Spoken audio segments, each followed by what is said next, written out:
Hi everyone, how are we doing? I have the last shift of the day, I think, don't I? So I'm probably standing between some of you on a train journey home or maybe a pint. So I'll do my best to get this over and done with as quickly as I can. Before we start, and so you know, I'm normally someone who would love to roam about the stage. I can't stand still. Many of you who know me well know that. But I'm going to let you into a little secret, which is why I'm very fearful of standing around about here right now, which is my mentor and former chief exec, who also some of you will know. He laid on this fantastic 50th birthday party for his wife at this lovely hotel in London, and he was up on a stage, and he stepped just one step too far, and about 70 of us watched him cartwheel off of the stage at some point. So right now I'm like, just stay in the middle. Just stay in the middle and you'll be fine. But look, that aside, as you can tell by how animated I am, isn't it nice to be back in a room together? I mean, I know you feel the same way as me, because otherwise you probably wouldn't be here. But I must admit, and Vicky's over there in the corner, the number of people I've gone up to today and been like, can I hug you, please? Is that allowed? Like, actually seeing people again. It's wonderful. Other thing before I get the session going, it's particularly ironic that we basically swapped sitting down in front of our work cameras for sitting down in a conference room for me to talk about physical well-being. But sadly, Debbie stole my thunder this morning, getting you all up on your, off of your seats to do that round of applause. So don't worry, you're safe, sat down where you are for now. And then the final thing, just by way of introduction, for those of you who don't know me, my name's Matthew, as Maggie said, and it says up there. But most importantly, kitchens are not the latest thing in well-being. Howden is probably the best kept secret at employee benefits. We're actually, depending upon the numbers that you look at, the fourth largest employee benefits consultancy and brokerage, both in the UK and globally. You can guess who the top three are perhaps, but you probably wouldn't have put us at number 4. Also, and no disrespect to the joinery profession, but too many times we live down in Sevenoaks and there is a Howden's about a mile from the house. And whenever we've got a friend's kids in the car, my son Thomas is like, that's where Daddy works. Like, no son, it's really not, but that's another thing. So that's us, and that's today. The reason that I picked this topic, there's actually many reasons for this. The first one I contend, and by the way, there's only really one point I want you to get out of today. But by way of context, I think this has kind of been the forgotten pillar of well-being during the last 2 years. I don't know how many of you agree with me on this, but certainly our own interaction and support to clients, if we think about financial well-being, we think about mental well-being, that's really been at the forefront of everybody's minds. If we look at the number of brilliant suppliers out there and how many of them are financial well-being providers and mental well-being providers, there's been huge amounts of effort that's been put into this space.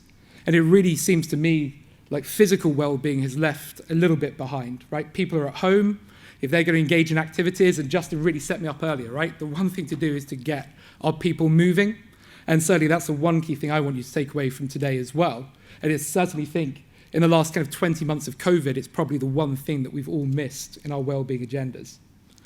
And there's a lot of evidence to back that up. Beyond the research that we've done in conjunction with today's session, we're also in a situation where claims data, so for example, medical claims and also absence data, still point to physical ailments and conditions as the number one driver for your people not being in work and not being productive. And the truth is, the vast, vast majority of those are entirely preventable as well. So, hopefully, that makes sense. Hopefully you'd agree. Otherwise, I'm probably going to waste my breath for the next 15 minutes. But importantly, I genuinely think this has been the forgotten part of our wellbeing strategies, as we've certainly, I think all of us put a lot more effort into wellbeing in the last 2 years or so. But the big question is, should it belong on the HR agenda? And it's a really difficult one, this. As we'll go through today in a lot of the detail, there are many personal factors as to why it might not belong on the agenda. There's also a lot of simple barriers to success as to why it might not belong on the agenda as well. And these are our thoughts together with the research I want to share with you today. So we did this research jointly with REBA, and thankfully I have something to talk to you about, because for those of you that helped contribute to it, 90% of you said, yes, we believe it belongs on our agenda, and 90% of you said, if we don't address it, we believe it materially impacts the performance of our business.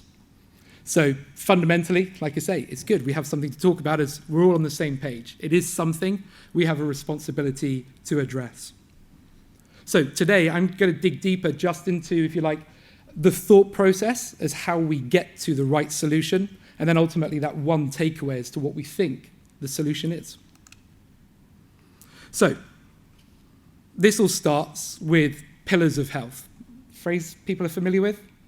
So we think about this in terms of exercise, hydration, nutrition, sleep, basically the things that keep us physically well.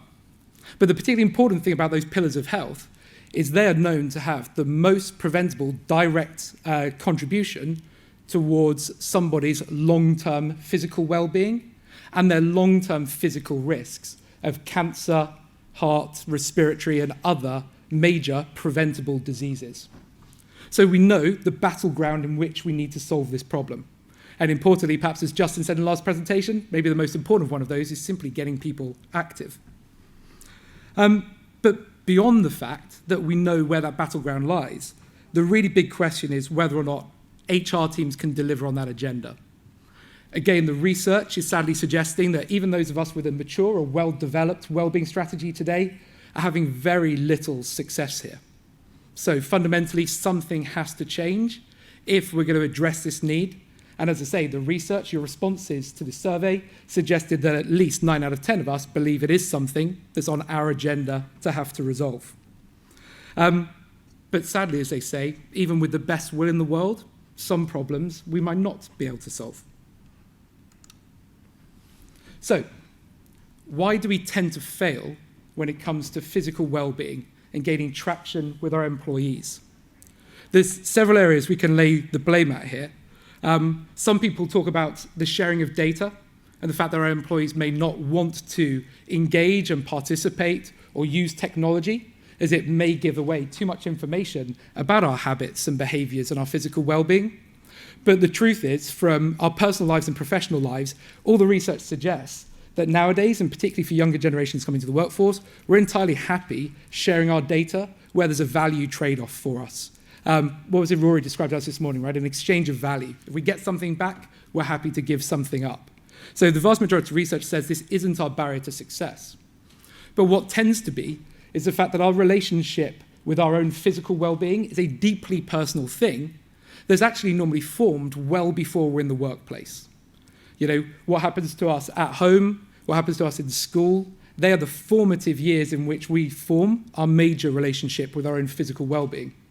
And the sad truth is that for many, if not the majority of people, the outcome of that is I would rather not know, right? I would rather bury my head in the sand. So how many of you offer health assessments to your employees? You may even pay the full amount for it, and still only 30% of people will turn up and actually take one. Our biggest barrier to overcome here is the apathy of the fact the majority of our employees would rather not know. It's not data sharing, it's not anything else. That's our one hurdle we need to get over.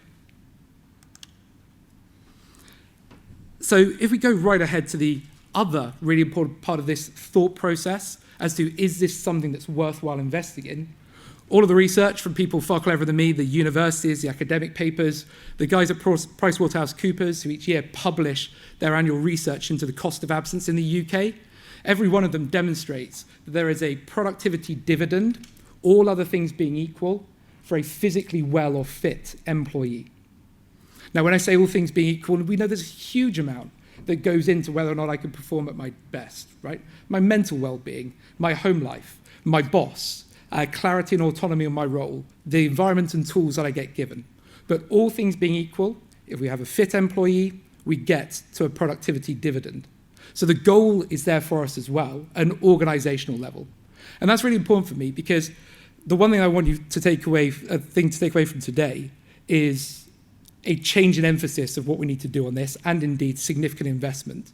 And the reason this part of the thought experiment is so important is if there is a productivity dividend that we can rely on, will be there if we change our approach to physical well-being, then for me that should be a matter for the board to back the right level of investment in fixing it. Because it's not just a cultural nice-to-have thing, it will have a material impact on the underlying performance of the business. But our challenge ultimately isn't our 3-hour marathon runners. A really sick and seen nudge here today because it reminds me that Tim Perkins, if some of you know him, holds the world record for running a marathon dressed as a tree. Now, I can't even run a marathon, let alone run one so quickly dressed as a tree. But that isn't our audience we're trying to address here, right?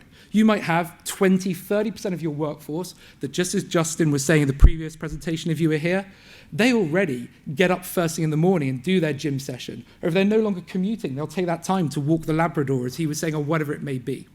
Our problem is the 70% that are apathetic to the situation and how we change their relationship with it.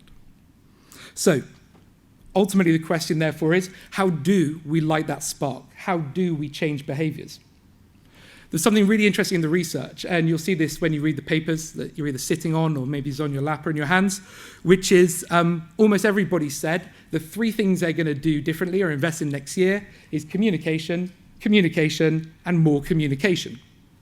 Now, that might be a good thing, but those of you who know me well know I'm a controversial character at times. I think you're wrong, and I really do, and here's why. I'm going to steal a couple of things here. One is from Rory's absolutely superb keynote this morning.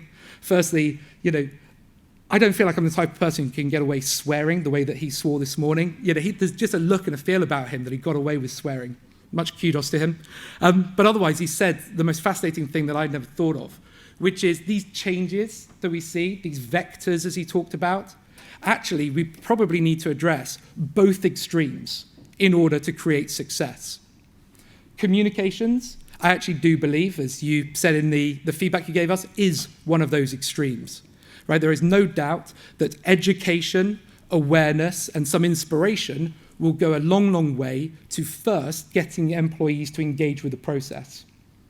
But, and my other thing I'm going to steal, is there's a wonderful book that some of you may have heard of or even read called Necessary But Not Sufficient. Anyone ever heard of that one?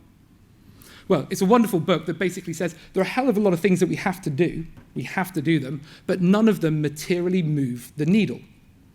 So if we think about communications in terms of leadership, if we think about it in terms of empowerment, education, inspiration for our people, if we think about it in terms of the use of technology and the tools that we see available from some of the suppliers here today, and if we think, just as Justin was saying before, of gathering the data and analytics to know what's working and what isn't, I would say that's our first vector, right? That's our first extreme to solve, better communications.